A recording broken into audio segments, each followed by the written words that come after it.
Assalamualaikum warahmatullahi wabarakatuh, cikgu. Pertama sekali, terima kasih kerana sudi meluangkan masa bersama saya untuk menjalankan tugas saya ni. Sebelum kita mulakan temu bual ni, saya nak tanya dulu nama cikgu dan jawatan cikgu di sekolah. Okey, baik. Bismillahirrahmanirrahim. Assalamualaikum warahmatullahi wabarakatuh. Terima kasih saudara Karim ni. Nama cikgu adalah Amir bin Hamzah. Boleh panggil cikgu Amir je. Jawatan yang cikgu disandang sekarang adalah seorang guru besar lah di SK Ladang, Kuala Terengganu. Okey, tanpa membuang masa, saya mulakan soalan saya yang pertama. Yang pertama, cikgu, sebagai seorang pentadbir, sebagai seorang guru besar lah, apa isu-isu pentadbiran masa kini yang cikgu kena hadapi di sekolah? Okey, baik. Isu berkait dengan AKP, iaitu anggota kumpulan pelaksana dan staf. Cikgu lebih kepada pengurusan sebab kita bercakap berkait dengan isu pentadbiran. Jadi pentadbiran ni berkait dengan tadilah cikgu lebih kepada pengurusan, khususnya pengurusan kewangan. Kerana cikgu berhadapan sedikit kesukaran lah, kerana sekolah cikgu ni ditempatkan seorang pembantu tadbir yang agak baru, yang dahulunya pembantu tadbir cikgu ni bertugas di sekolah menengah yang tidak ada langsung dari segi pengalaman lah menguruskan kewangan. Okay, jadi apabila dia bertugas di SK Ladang ni, dia terpaksa lah mengambil bidang tugas untuk menguruskan kewangan sekolah. Okay, jadi implikasinya agak banyak lah. Kerana pembantu tadbir atau cikgu bagi PT lah, PT cikgu ni dia tidak ada dari segi pengalaman terus lah dari segi melaksanakan proses kewangan di sekolah, khususnya menguruskan gaji, kenaikan pangkat, urusan pembayaran dan sebagainya lah. Terima kasih, cikgu.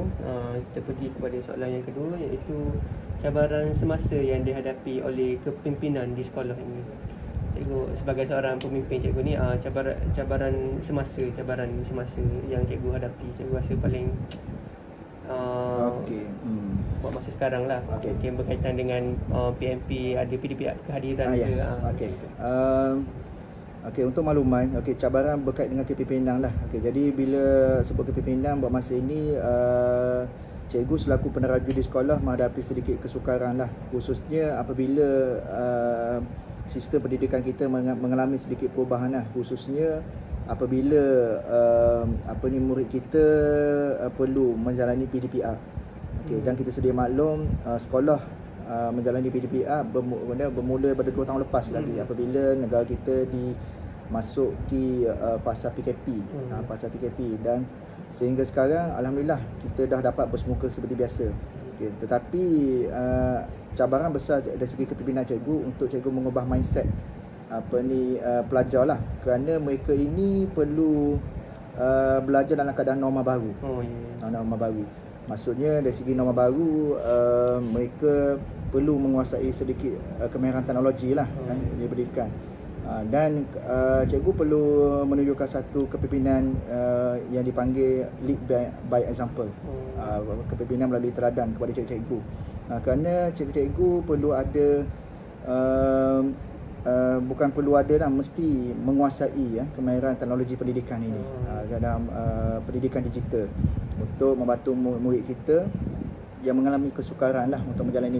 Tapi alhamdulillah, macam cikgu sendiri yang juga bekas lah daripada pegawai teknologi pendidikan suatu masa dahulu, cikgu menggunakan pengalaman lah untuk membantu cikgu kita menguasai teknologi, dan cikgu menjalankan beberapa kursus, beberapa latihan secara dalaman,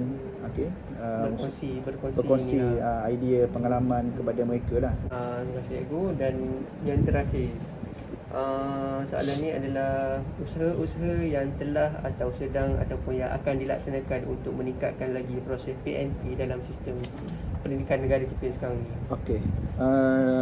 Pertamanya, apa usaha yang dilakukan, kita kena lihat baliklah dari segi dasar KPM yang baru lah, dasar pendidikan negara baru, di mana Kementerian Pendidikan Malaysia telah memasukkan peperiksaan UPSR pada tahun lepas.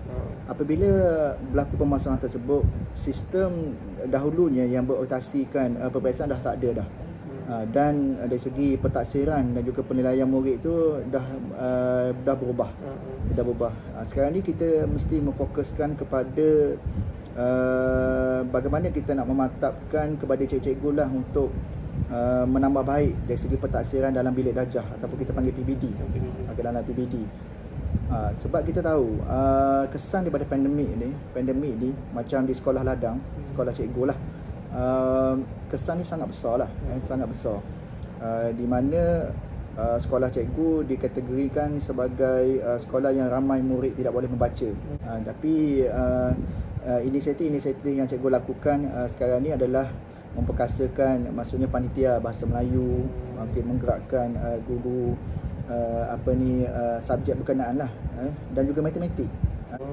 Dan cikgu juga membuat kerjasama dengan komuniti, khususnya melalui pihak PIBG, iaitu cikgu memperkenalkan satu kelas membaca melalui program komuniti di flat flat Dahlan Gemilang. Untuk makluman, rata-rata murid kita ni, murid Sekeladang ni datangnya daripada murid flat di belakang sekolah ni, ramailah.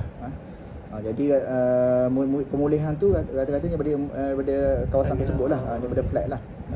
Oleh KRT tu sendiri. KRT sendiri akan bantu murid-murid ni, khususnya dalam hujung minggu. Jadi dia ada kelas lah. Jadi mungkin di sekolah ni agak terhad masa, cikgu pun mungkin tak sempat sebab murid dengan bilangan ramai, tapi dibantu oleh komuniti.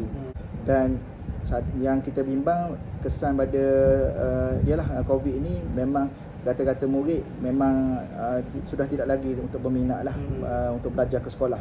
Tetapi alhamdulillah pada hari semalam, hari pertama persekolahan, cikgu melihat dari segi data kehadiran dah melebihi pada 85%. 85%. Dengan itu, terima kasih banyak cikgu sudi luangkan masa dengan saya tengah hari ini.